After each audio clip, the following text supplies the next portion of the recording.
Bonjour, voici la deuxième semaine d'outils logiciels sur la transformation de la place. Donc la semaine dernière, nous avions appris à calculer la transformée de la place de n'importe quel signal usuel, ou presque. Et donc maintenant, nous allons apprendre à faire le contraire, c'est-à-dire à calculer la transformation de la place inverse d'une fraction forcément, puisque si vous regardez dans le tableau de la transformation de la place, eh bien la colonne de droite, voilà, vous avez que des fractions. Donc je vous rappelle que la semaine dernière, nous avions appris à calculer la transformée de la place d'un signal causal, d'un signal qui dépend de la variable t et causal, c'est-à-dire qui est nul pour les valeurs de t négatifs. Et nous avions obtenu une fraction de la variable p qui est un nombre complexe. Eh bien maintenant, cette semaine, nous allons apprendre à faire le contraire, c'est-à-dire à calculer ce que l'on appelle la transformation de la place inverse, la transformée de la place inverse d'une fraction en P. D'accord? Alors, on admet tout d'abord le résultat suivant, c'est-à-dire que la transformation de la place inverse existe et on la note grand L puissance moins 1. D'accord? Donc, à toute fonction grand f de p, elle associe une fonction petit f de t qui va être forcément causale. D'accord? Donc, je rappelle, la transformée de la place à tout signal causal, elle associe une fonction de la variable p, qui est un nombre complexe et qu'on note grand f, et la transformée de la place inverse, transformation de la place inverse, à toute fonction grand f de p, qui sera une fraction forcément, elle va associer un signal causal, petit f de t. D'accord?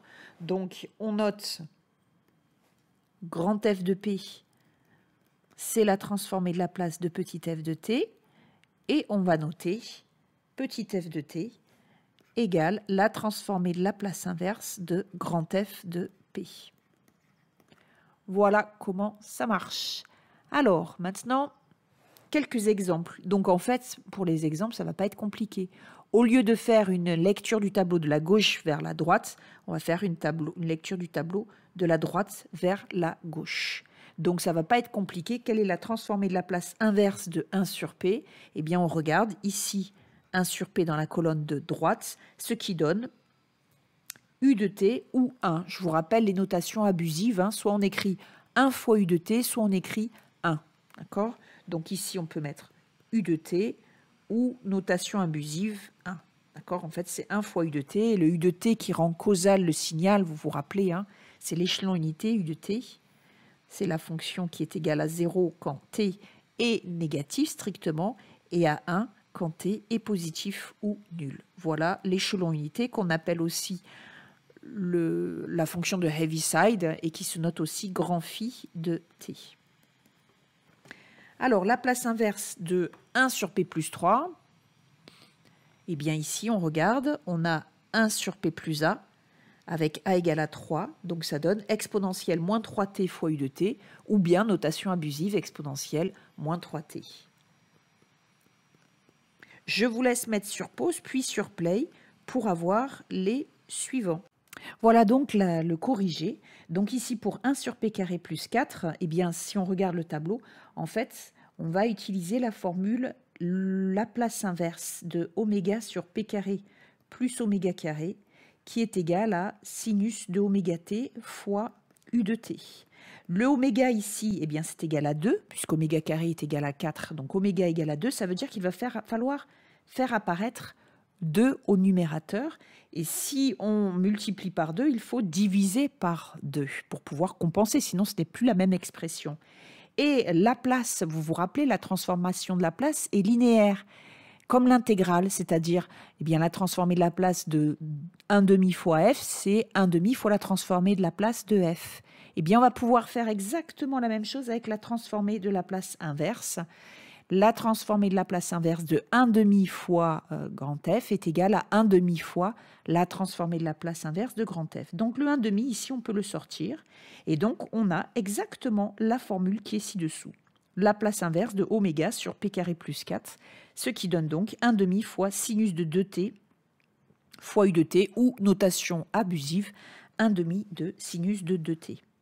Alors, la formule suivante, eh bien, on va appliquer la formule Laplace inverse de factoriel de n sur p puissance n plus 1, qui donne t puissance n fois u de t.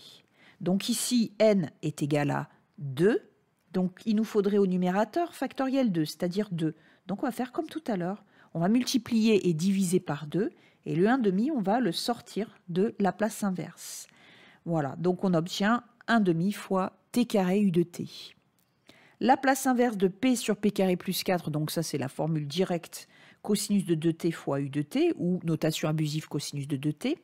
Et Laplace inverse de 1 sur p plus 3 au carré, c'est la formule directe Laplace inverse de factoriel de n sur p plus a à la puissance n plus 1, qui donne t puissance n fois exponentielle moins at fois u de t. Méfiez-vous dans cette formule du signe de a. D'accord? Donc ici, a est égal à 3, donc on obtient exponentielle moins 3t ici. Et n est égal à 1, on a bien un factoriel 1 au numérateur, ça fait t puissance 1. Voilà le résultat. N'hésitez pas à me demander si vous ne comprenez pas ces résultats. Alors maintenant, nous allons ajouter une formule. La formule de linéarité, on en a déjà parlé, hein, c'est-à-dire la transformée de Laplace d'une somme, c'est égal à la somme des transformées de Laplace. Eh bien, ça fonctionne aussi avec la transformée de Laplace inverse. D'accord? Donc, la transformée de Laplace inverse de lambda fois grand F plus mu fois grand G, c'est lambda fois la transformée de Laplace inverse de grand F plus mu fois la transformée de Laplace inverse de grand G, où lambda et mu, ce sont des nombres. Alors, premier exemple, vous allez calculer la transformation de Laplace inverse de 6 sur p carré moins 9. Alors, on regarde dans le tableau, et dans le tableau, ça ressemble à cette formule, d'accord, à celle-là. Sauf que on a p carré moins 9. Or, ici, vous avez p carré plus le carré d'un nombre. Donc, ça ne marche pas. Autre façon de dire les choses, les racines de p carré plus oméga carré, ici, ce sont des complexes. Delta est négatif. D'accord? Or, ici, delta est positif, puis vous avez l'identité remarquable, p-3, facteur de p plus 3. Donc, il n'y a pas de formule directe qui permet de calculer la transformée de Laplace inverse de cette fraction. Et il n'y a qu'une seule solution, c'est de là, je vous écoute, c'est le chapitre de maths que nous sommes en train de traiter à l'heure actuelle. Oui, il faut la décomposer en somme d'éléments simples. Alors, nous n'allons pas rédiger comme on avait fait en maths, on va le faire de tête. C'est-à-dire, première étape, on factorise le dénominateur dans R. C'est bon, c'est fait. Identité remarquable, ne les oubliez pas. Deuxième étape, est-ce qu'on peut simplifier la fraction? Est-ce qu'on peut la réduire? Il n'y a pas de facteur commun ici au numérateur et dénominateur. Elle est irréductible. Troisième étape, il y a-t-il une partie entière? Eh bien non, degré de A, c'est 0, degré de B, c'est 2. Donc il n'y a pas de partie entière. Donc on passe directement à la partie 4, à l'étape 4. C'est-à-dire, on décompose en somme d'éléments simples la fraction dans R. D'accord? Donc ici, pour calculer A et B, je vous rappelle, vous pouvez le faire de tête. D'accord? Pour calculer A, vous multipliez tout par P-3, donc vous cachez P-3 et vous remplacez P par 3. Donc ça fait 6 sur 3 plus 3. 6 sur 6, ça fait 1. Vous voyez, on peut le faire de tête. Pardon, excusez-moi, P-3. Et alors ensuite, pour B, pour calculer B, je vous laisse faire. Cette fois-ci, qu'est-ce qui se passe? On va multiplier tout par P plus 3. Donc, on va simplifier par P plus 3 et on remplace P par moins 3. Donc, ça fait moins 3, moins 3. D'accord? Donc, ça fait 6 sur moins 6, ça fait moins 1. Donc, moins 1 sur P plus 3. Et voilà. Et c'est fait. Donc, il ne reste plus qu'à calculer la transformée de Laplace inverse de cette somme de fractions. Donc, Laplace inverse de grand F de P, c'est donc égal à Laplace inverse de 1 sur P-3 moins Laplace inverse de 1 sur P plus 3.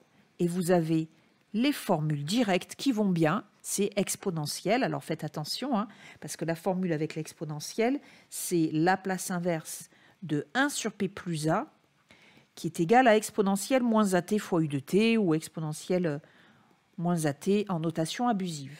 Donc ici, méfiez-vous, vous avez 1 sur P moins 3. Donc ça va faire exponentielle 3T. D'accord? Et moins le deuxième, exponentielle moins 3T. Et le tout fois U de T.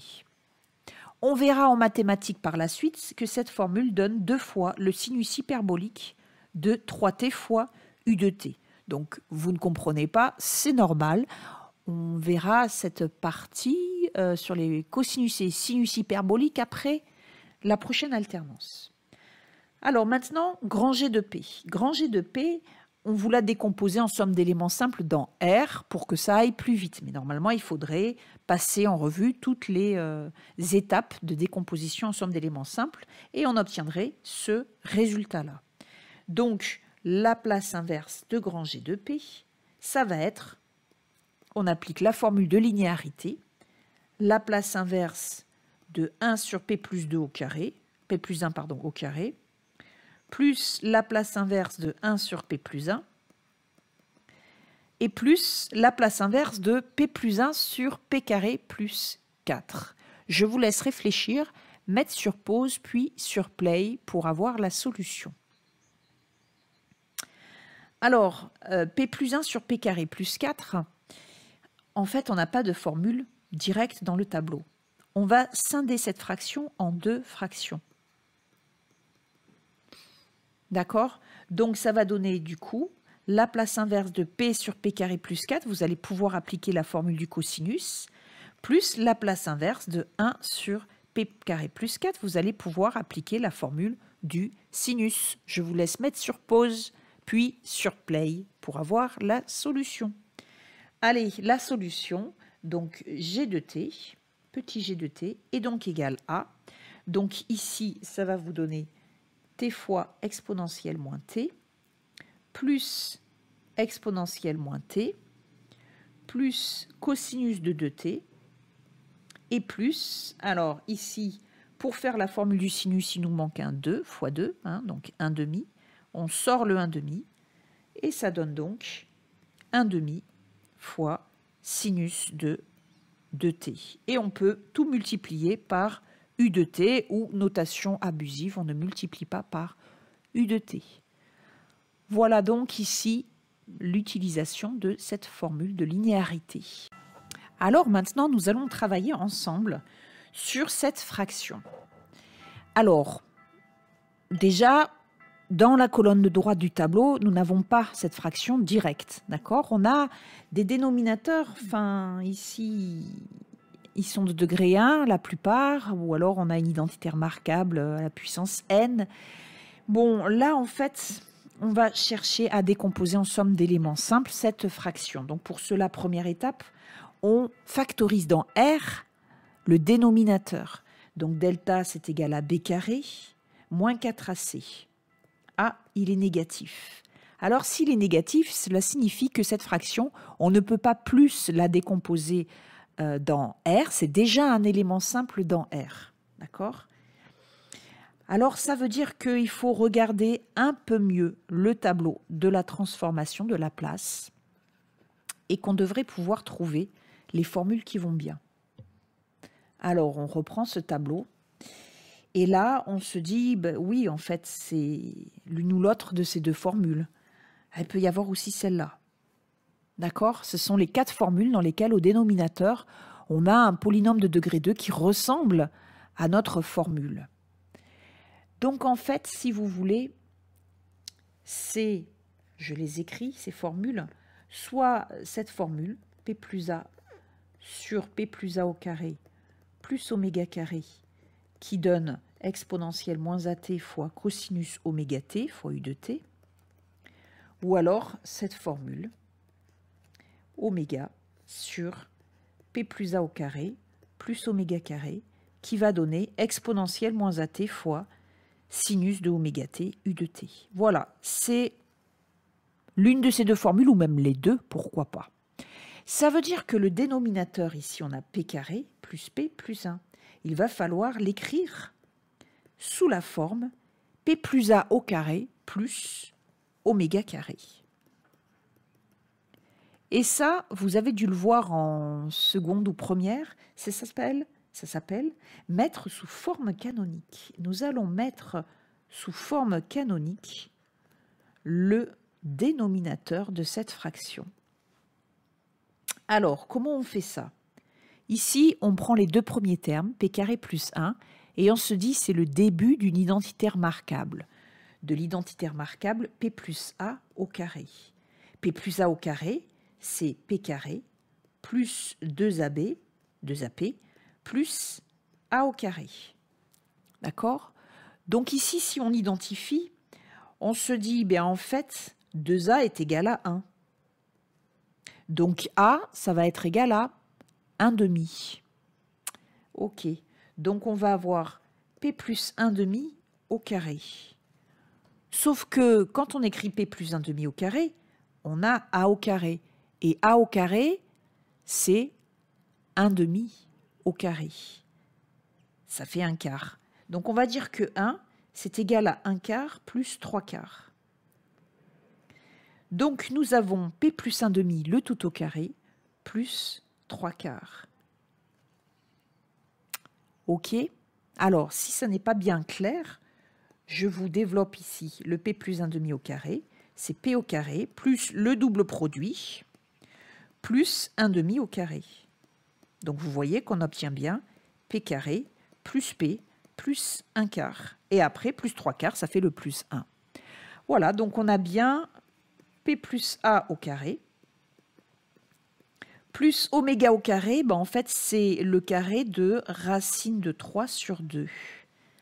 Voilà, donc on a trouvé notre a et notre oméga. Par identification, on se dit que a, c'est 1 demi, et oméga, c'est racine de 3 sur 2. Alors, une fois qu'on a un petit peu débroussaillé tout ça, on va donc réécrire notre fraction, grand F de P.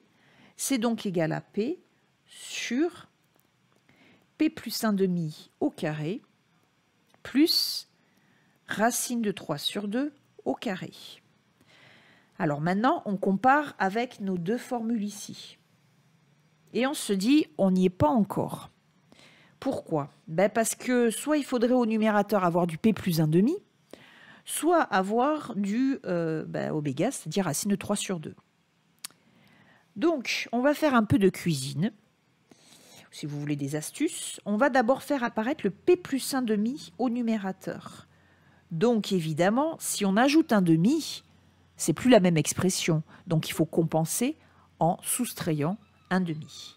Alors, je recopie ma formule. Donc ça fait donc P plus 1 demi sur P plus 1 demi au carré plus racine de 3 sur 2 au carré moins 1 demi fois 1 sur P plus 1 demi au carré plus racine de 3 sur 2 au carré. Alors si vous préférez, surtout qui va nous servir, le 1 demi, on va le mettre au numérateur. Voilà, d'accord? Donc on fait un aller-retour avec les formules, on regarde à nouveau la formule. Alors là, on a la formule numéro 1. D'accord? Donc ça va être la formule numéro 1. Et la formule numéro 2, elle est presque complète. Qu'est-ce qu'il nous manque? Oméga. Il nous manque racine de 3 sur 2 au numérateur. Donc ici, on va faire la même astuce. On va multiplier par racine de 3 sur 2. Et malheureusement, l'écriture, c'est plus la même expression. Donc on va diviser par racine carrée de 3 pour compenser. Je vous laisse finir cet exercice et me donner sur Discord le résultat final. Ah bien. Voilà donc la solution. Donc nous avons, je vous rappelle, avec quelques petites astuces, obtenu le résultat suivant, sachant que la première fraction, eh bien, pour calculer sa transformée de la place inverse, nous allons utiliser la formule exponentielle AT fois cosinus oméga t. Et pour la deuxième, nous allons appliquer la formule exponentielle AT fois sinus oméga t. Voilà, donc ici, le 1 sur racine carrée de 3, j'ai écrit racine de 3 sur 3. On peut le sortir de la transformée de la place inverse. Évidemment, à l'intérieur, on garde le racine de 3 sur 2 puisqu'il est propre à la formule du sinus. Et voilà, attention, A c'est égal à 1,5. Donc ici, on a moins AT, ça fait moins 1,5 fois T. Et ici, on a oméga T. Alors, on met toujours le T avant la racine carrée de 3. Voilà donc le résultat. Après, on peut factoriser par exponentielle moins t sur 2 et puis écrire à la fin fois u de t. Alors, nous verrons toujours pareil, après la prochaine alternance, comment écrire cette superposition de sinusoïdes en une seule sinusoïde de la forme grand A fois cosinus de oméga t plus phi. Donc ça, on le verra en maths après la prochaine alternante. OK. Alors maintenant, nous allons voir une autre formule. Donc nous allons ici, nous avons travaillé avec la formule de linéarisation. Maintenant, nous allons travailler sur la formule du retard. Alors je vais vous donner quelques exemples très simples avant de passer aux exercices qui sont dans le cours. Donc là, ce sont des exemples qui ne sont pas dans le cours. Donc par exemple, si vous calculez la transformée de la place inverse de 1 sur P, d'accord, vous savez que c'est U de T, ou 1 fois U de T, ou 1, d'accord, notation abusive. Maintenant, si vous avez la place inverse de exponentielle moins 2P, le tout divisé par P, eh bien, vous allez utiliser cette formule. Dans cette formule, on vous dit qu'il s'agit du signal petit f de t retardé de A. Petit f de t, c'est la transformée de la place inverse de grand F de P. Alors, je vais vous réexpliquer ça plus simplement, d'accord? La transformée de la place inverse de exponentielle moins AP fois grand F de P, c'est égal à petit f de t moins A fois U de t moins A, où f de t, c'est la transformée de la place inverse de grand F de P. D'accord? Donc ici, en fait, on a le facteur retard, ici, on le repère tout de suite.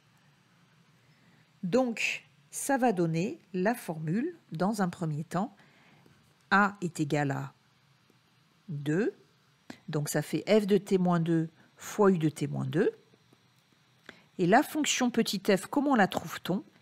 Eh bien, on vous dit, c'est la transformée de la place de grand F de P. Grand F de P, c'est 1 sur P. D'accord? Nous l'avons calculé précédemment, et c'était 1 fois U de T. Il ne reste plus qu'à retarder ce signal de 2 pour obtenir notre résultat, à savoir la place inverse de exponentielle moins 2p sur p, c'est donc égal à u de t moins 2, 1 fois u de t moins 2 si vous préférez. OK? Alors, voilà maintenant ce que vous allez faire. Vous allez travailler les exemples qui sont dans le cours, mais vous allez faire d'abord la liste des exercices suivants pour vous familiariser avec cette formule du retard et vous me montrerez sur Discord vos résultats. Je ne les corrige pas dans cette vidéo. Donc, vous allez faire la place inverse de exponentielle moins 4p sur p au cube. Ensuite, la place inverse de exponentielle moins p sur 2 sur p carré plus 1. Et enfin, la place inverse de exponentielle moins 3p. Voilà, on se retrouve sur Discord pour la correction de ces 3 exercices ainsi que de ces 2 fractions, grand G et grand P, qui sont dans votre polycopier à la page 12. Voilà, à tout de suite.